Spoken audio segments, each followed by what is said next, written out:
लड़ाई को लड़ना होगा बुद्धि और विवेक से। और ऐसे सारी संस्थाएं जो धर्म के नाम पर हमारे लोगों को अछूत और नीच बनाने के लिए बनाई गई हो, जो हमारे लोगों का इस्तेमाल धर्म की रक्षा के लिए करते हैं, दंगों के अंदर करते हैं, और उसके बाद जेल भी हमारे लोग जाते हैं, मारे भी हमारे लोग जाते हैं, बर्बाद भी हमारे लोग जाते हैं। तो ऐसे कथावाचकों को सुनना अच्छा नहीं रही है। इसीलिए इन्होंने षड्यंत्र किया, इन्होंने षड्यंत्र किया कि ये जो दलित समाज के लोग, आदिवासी समाज के लोग, पिछड़े वर्ग के लोग हैं, इनको रोकना होगा। अगर इसी तरह डॉक्टर बाबा साहब अम्बेडकर का संविधान देश में लागू रहा तो ये लोग धीरे धीरे आगे बढ़ेंगे और अपना हक छीन लेंगे। और जब हक छीन लेंगे तो छीनेगा किसके हाथ से? छीनेगा उसके हाथ से जिसने हजारों साल तक इन सारे हकों पर कब्जा करके रखा है, जिन्होंने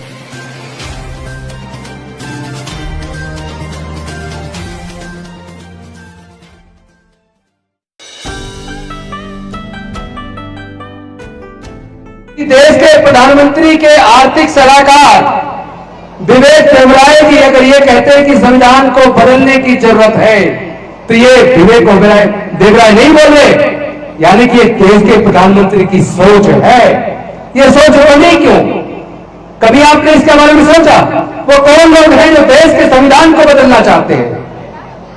एक्चुअली संविधान में कोई कमी नहीं है, ये संविधान ही है जिसने इतने विविधताओं के भरे देश को, जहां 50 किलोमीटर पर भाषा बदल जाती है, संस्कृति बदल जाती है, जहां इतने सारे धर्म हैं, हजारों जातियां हैं, उसके बावजूद जहां आजादी से पहले भारत 562 रियासतों में बटा था, अगर इस भारत को कोई बांध पाया, एकजुट रख पाया, अखंड रख पाया, तो वो डॉक्टर बाबा साहब अम्बेडकर का बना संविधान रख पाया। वरना इस भारत को, विविधता से भरे भारत को एकजुट रखना इतना आसान काम नहीं है। संविधान बहुत दुनिया का सबसे संविधान है, लेकिन क्या है, बाबा साहब ने खुद कहा था, संविधान कितना ही अच्छा क्यों ना हो, अगर उसके लागू करने वाले लोगों की नीयत अच्छी नहीं है तो देश दुनिया का बढ़िया सा बढ़िया संविधान बुरा साबित होगा। लेकिन अगर संविधान में कोई छोटी मोटी कमी भी हो और उसको लागू करने वाले लोगों की नीयत ठीक हो, तो वो संविधान दुनिया का सबसे संविधान साबित होगा। तो संविधान में कमी नहीं है, कमी इनकी नीयत में है, इनके खोट में है। इनको ये बात पच नहीं है, जो हजारों साल तक इनके गुलाम थे, इनकी चाकरी करते थे, आज डॉक्टर बाबा साहब अम्बेडकर के पढ़ने के रास्ते खोलने की वजह से, डॉक्टर बाबा साहब अम्बेडकर के दिए रिजर्वेशन की वजह से वो लोग पढ़ लिख कर डॉक्टर बन गए, जज बन गए, इंजीनियर बन गए, वकील बन गए, कलेक्टर बन गए, साइंटिस्ट बन गए, प्रोफेसर बन गए, MP बन गए, MLA बन गए, मुख्यमंत्री बन गए, राष्ट्रपति बन गए, मुख्य न्यायाधीश बन गए। इनको ये बात पच नहीं रही है, इसीलिए इन्होंने षड्यंत्र किया। इन्होंने षड्यंत्र किया कि ये जो दलित समाज के लोग, आदिवासी समाज के लोग, पिछड़े वर्ग के लोग हैं, इनको रोकना होगा। अगर इसी तरह डॉक्टर बाबा साहब अम्बेडकर का संविधान देश में लागू रहा तो ये लोग धीरे धीरे आगे बढ़ेंगे और अपना हक छीन लेंगे। और जब हक छीन लेंगे तो छीनेगा किसके हाथ से? छीनेगा उसके हाथ से जिसने हजारों साल तक इन सारे हकों पर कब्जा करके रखा है, जिन्होंने आपके हक के प्राकृतिक संसाधनों पर, देश की सत्ता पर, सारे संसाधनों पर, सारी जितनी संवैधानिक संस्थाएं हैं, सब पर कब्जा करके रखा है। जब को आपको हक मिलेगा तो उनके हाथ से छीनेगा। अरे वो पूरी की पूरी रोटी पे काबिज है, उस रोटी में जो आपका हिस्सा है, जब से आपने अपने हिस्से की रोटी मांगना शुरू कर दिया, उसके पेट में दर्द हो गया, उसके पेट में दर्द हो गया। वो आपको रोकना चाहते हैं, वो आपको इंसान मानते ही नहीं। वो देश के अनुसूचित जाति, अनुसूचित जनजाति और पिछड़े वर्ग के लोगों को इंसान नहीं मानते। यही कारण है कि इस मध्य प्रदेश के अंदर कम से कम शेड्यूल कास्ट की जाति की जनसंख्या कम से कम 20% है, लेकिन उनको रिजर्वेशन 16% मिल रहा है। ST की जनसंख्या 22% से ज्यादा है, उनको 22% से कुछ कम मिल रहा है। OBC के साथ इतना बड़ा धोखा हो रहा है, उसकी जनसंख्या यहाँ के आंकड़ों के हिसाब से 51% है, लेकिन उनको 14% मिल रहा है। और कोर्ट को देखिए, लोग न्याय के लिए तारतम्य से थक जाते हैं तो कोर्ट के शरण में जाते हैं। और कोर्ट में भी अभी तो सरकार ने 52% देने की बजाय 14% से बढ़ाकर केवल 27% की बात की थी, लेकिन हाईकोर्ट ने उसको भी स्टे कर दिया। यानी कोर्ट के अंदर भी ऐसे लोग बैठे हैं जिनके हृदय में न्याय नहीं है, न्याय की भावना नहीं है, तो फिर उम्मीद कहां से करें। अभी मैं एक वीडियो देख रहा था, उसके अंदर पंडोरकर सरकार करके कोई धर्मगुरु है, कोई कथावाचक है, और वहां उसने एक नाई समाज के लड़के को मुर्गा बना दिया और कहा तुम नौवा हो, हम ब्राह्मण हैं, तो हमसे बहुत छोटे हो, मुर्गा बनो। और उसके पीठ पे मारा 2 बार, कहा मुर्गा बनो। यानी क्या औकात ये समझते हैं हमारे लोगों की। अनुसूचित जाति जनजाति पिछड़े वर्ग के लोगों, मैं तुमसे कहना चाहता हूं, क्या तुम इंसान नहीं हो? क्या इस देश के प्राकृतिक संसाधनों में तुम्हारा हिस्सा नहीं है? अगर वो तुम्हें इंसान मानने को तैयार नहीं है तो ऐसे लोगों का परित्याग कर दो, ऐसे धर्म का भी परित्याग कर दो जो आपको इंसानियत का दर्जा देने को तैयार नहीं है। पहले अपने इतिहास को जानते लो। अरे अपने इतिहास को पढ़ोगे तो जानोगे, सम्राट अशोक के टाइम पर म्यांमार से लेकर काबुल कंदार इराक तक, ईरान तक पूरा भारत बौद्ध में था। हमारे पूर्वज बौद्ध थे। ये देश हमारे बुजुर्गों की सांस्कृतिक विरासत है, हमारी संस्कृति है, उसको अपभ्रंश करके इन्होंने हमारे संसाधनों को छीनकर सत्ता हासिल की है और हमें नीच, अछूत, शूद्र, अतिशूद्र, पिछड़ा बना दिया। आज समय आ गया है अपनी लड़ाई को लड़ने का। लेकिन ध्यान रहे, हजारों साल की गुलामी तोड़ने के लिए, हमारे पढ़ाई के रास्ते खोलने के लिए, हमारे नौकरी, सत्ता, संसाधन में हिस्सेदारी दिलाने के लिए डॉक्टर बाबा साहब अम्बेडकर जी ने अपने गोदी में छोटे छोटे 4 बच्चों को गवा दिया। 5 में से 4 बच्चे मां की गोद में गुजर गए। अरे सोच के देखो, जिसके 5 में से 4 बच्चे गुजर जाए, जवानी में पत्नी गुजर जाए, वो आदमी टूट जाता है। लेकिन डॉक्टर बाबा साहब अम्बेडकर टूटे नहीं। 4 बच्चे गंवाने के बावजूद, जवानी में अपनी पत्नी रमाबाई, माता रमाबाई को गंवाने के बावजूद उन्होंने अपना पूरा जीवन जलाकर हमारे और आपके जीवन में प्रकाश पैदा किया। लेकिन हमने क्या किया? हमने डॉक्टर बाबा साहब अम्बेडकर के साथ धोखा किया। हम धोखेबाज साबित हुए। हम लोग बाबा साहब के रिजर्वेशन को लेकर पढ़ लिखकर IAS बने, IPS बने, डॉक्टर बने, इंजीनियर बने, साइंटिस्ट बने, प्रोफेसर बने, वकील बने, जज बने। लेकिन हमने संविधान के साथ गद्दारी की, हमने डॉक्टर बाबा साहब अम्बेडकर के साथ गद्दारी की। हम अपने समाज के प्रति वफादार साबित नहीं हुए। हमने समाज के हक अधिकार की लड़ाई को नहीं लड़ा। हम लोग समाज से कट गए। हमने अपने अंदर ही जातिवाद को पाल लिया, हमने ब्राह्मणवाद को पाल लिया।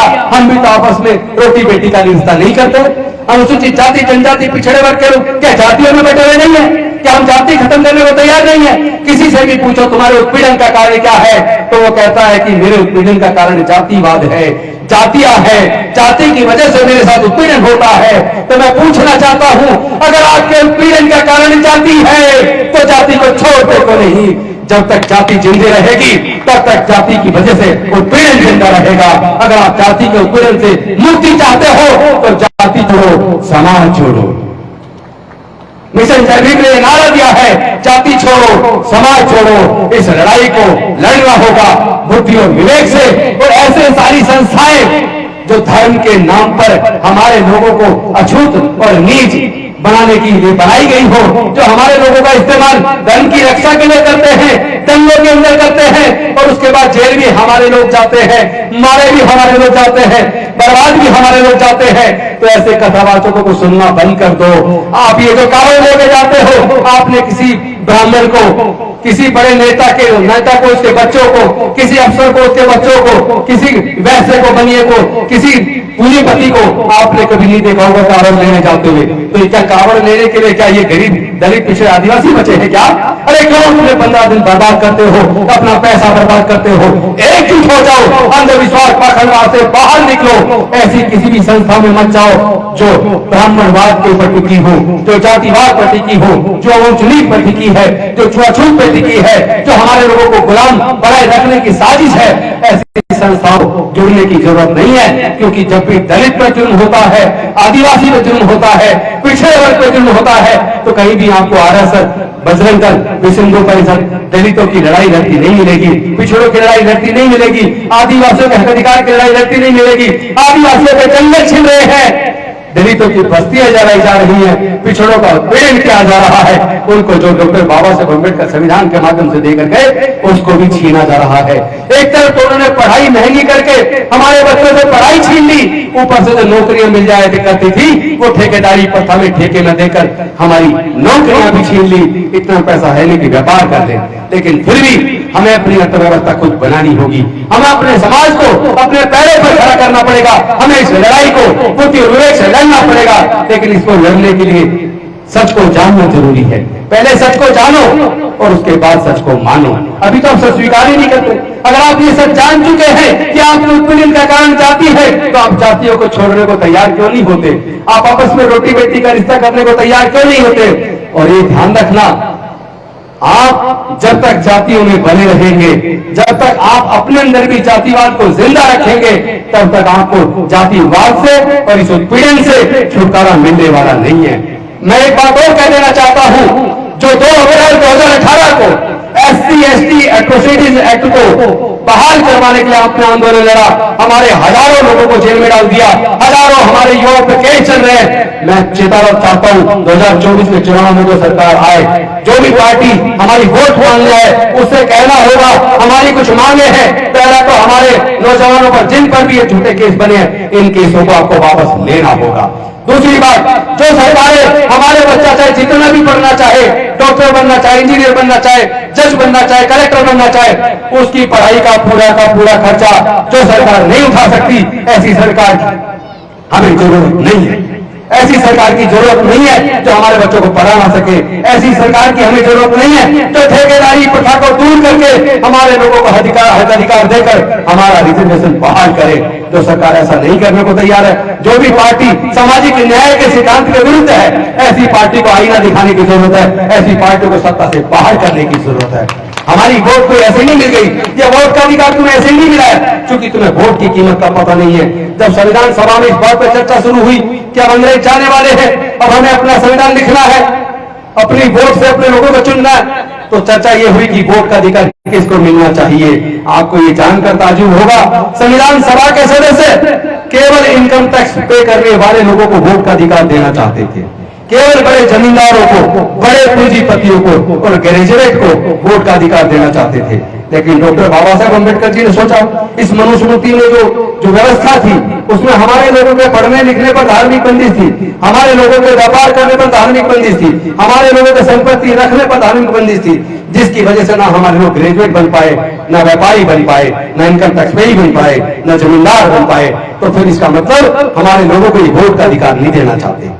और देश की महिलाओं को भी मनुस्मृति के अंदर पढ़ने की और संपत्ति का व्यापार का अधिकार नहीं था। यानी 50% महिला देश की, उसको भी पढ़ने लिखने का, संपत्ति का व्यापार का अधिकार नहीं था। देश के अनुसूचित जाति, जनजाति, पिछड़ा वर्ग, जिसको उस वक्त अछूत और शूद्र कहते थे, उनको भी पढ़ने लिखने का और व्यापार करने का, संपत्ति का अधिकार नहीं था। इसका मतलब हमारे लोगों को वोट का अधिकार मिलने वाला नहीं था। लेकिन डॉक्टर बाबा साहब अम्बेडकर संविधान सभा के सामने अड़ गए और उन्होंने कहा कि वोट का अधिकार भारत में रहने वाले सभी लोगों को समान रूप से मिलेगा और सबकी वोट की कीमत बराबर होगी। तो ये वोट हमें जो मिला है, वोट देने का अधिकार, सरकार को चुनने का अधिकार, ये डॉक्टर बाबा साहब अम्बेडकर जी ने अपनी बुद्धि और विवेक से, काबिलियत से, अपने तर्क से हमें दिलवाया है। लेकिन हम लोगों ने अपनी इस वोट की कीमत को नहीं समझा। हम शराब की बोतल में 1000-2000 रुपए में अपनी इस वोट को बेच देते हैं, 10-5 किलो अनाज में अपनी वोट को बेच देते हैं। धार्मिक जुलूस में एक कलश दे दिया और कलश यात्रा निकाल दी, एक साड़ी दे दी और बस आप हो गए उसके पीछे पीछे। पता ही नहीं चला कब में उस कलश यात्रा निकलवाने वाले ने आंखों के बच्चों का गला काट दिया, आंखें के अधिकार छीन दिए। इनमें जाना बंद करो। ऐसी किसी यात्रा में देश के SC, ST, OBC को जाने की जरूरत नहीं है। जो अपने हक अधिकार के लिए लड़ने को तैयार हो, ऐसे लोगों के साथ खड़े होने की आपको भी जरूरत नहीं है। और ऐसी किसी